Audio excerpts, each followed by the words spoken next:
Hello, Bwana Yesu asifiwe.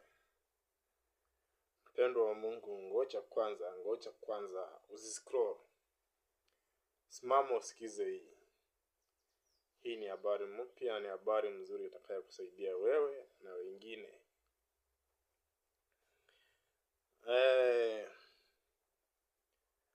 Siku hizi watu wengi wamekuwa watu ambao wanang'ang'ana na mambo wasioyaweza. Watu wamekuwa wanang'ang'ana na mambo ambayo wanaona kwa wengine. Wewe hapo unang'ang'ana na mambo ambayo unaona kwa mwenzako anafanya ama anaendelea. Unataka ujilinganishe na yeye wakati ambao hauna uwezo.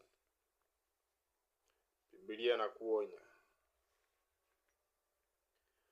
Tukiangalia Wafilipi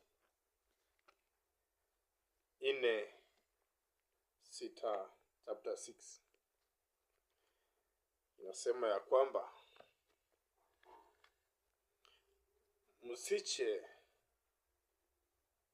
msijisumbue kwa neno lolote,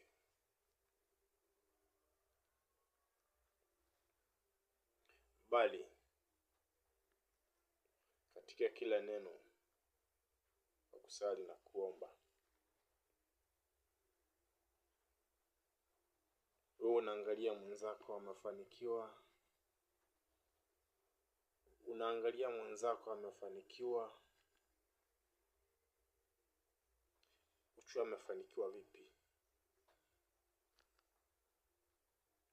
Unaona maisha ya mwenzako yanaenda vizuri? Ujue msingi wake alianzia wapi?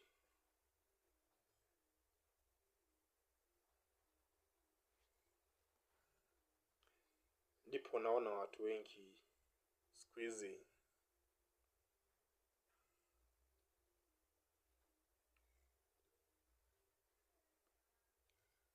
wamekuwa watu wa kung'ang'ana na vitu ambayo hawawezi. Ati juu mimi nimefanikiwa ama mimi niko na kile wewe hauna na hauna uwezo wa kupata, unang'ang'ana unataka tukue level moja na wewe.